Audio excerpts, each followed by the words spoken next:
And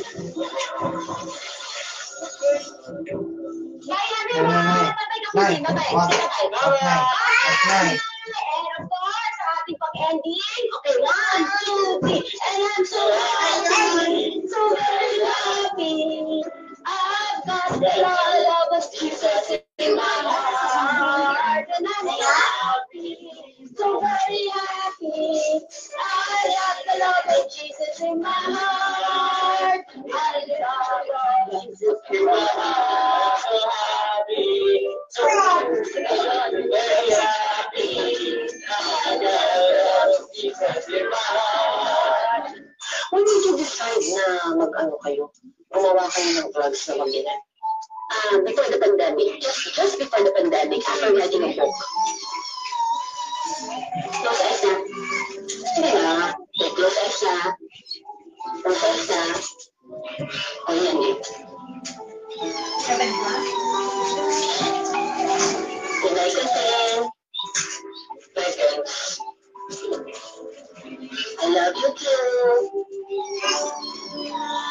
I just say to mom. I just say to mom.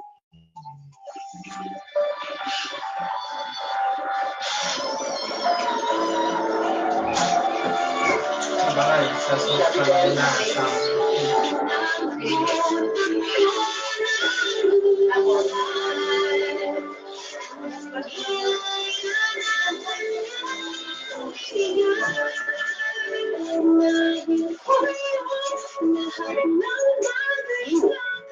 As an individual, your mother, ano ka pa rin? You are a woman? Tao ka? You are a human being, no?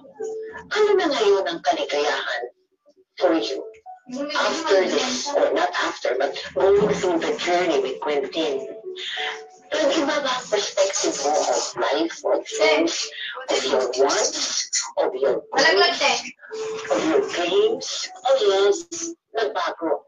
Nag-iba, values, nag-iba, yes. Ano nag-iba? Your attitude, yes. I realize na we all have our different journeys in life.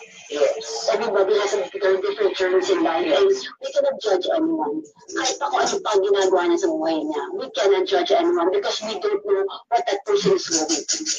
Sabi ko nga, I always say this, do not compete, do not conform, do not compare, so our life will be satisfied and content. Kasi kung makapag-compete ako, yung anak mo, yung Victoria, yung anak ko, most cheerful. Kasi nag-dance to, hindi ko na-absent. Diba? I cannot compete. Yung anak nila, ang mga lawyers, yung anak ko, galing yata nito sumayaw, ha? Saka sa pare-pareho step lang, ha? And my son can do it. There's so many things in life that we take for granted. That we can hold things, we can express ourselves, we can talk. Well, thank you so much. I really enjoyed this. And hindi lang enjoy, you know, ang dami ko natutunan sa iyo. Thank you very much. And of course, everything that will make you happy. Basta kailanman wishes that it will be given to you on a silver platter, including your dream for Quentin. Thank you very much. Maraming salamat, Ate. Pagkalang tayo pinapahala ni Candy, hindi lamang bilang isang mahusay na actress, kundi lalo na bilang isang dakilang ina ni Quentin. As a single mother, hindi biro ang isinasakripisyo ni Candy sa kanyang career at sariling kaligayahan para lamang matutukan at maprotektahan si Quentin sa maselan at panghabang buhay na kondisyon nito.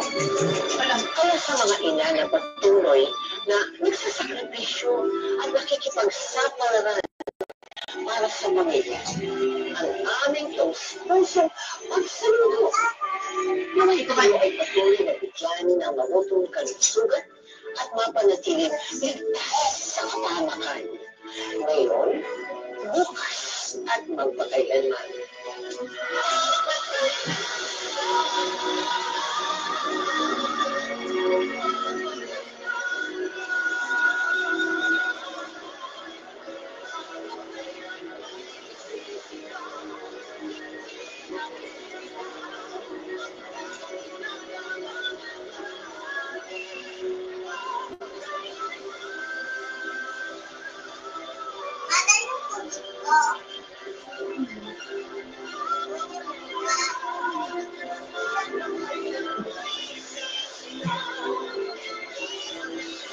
Not eligible.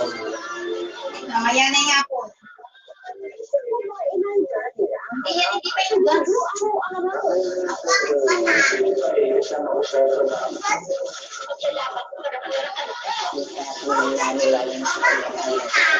Nanay Rider.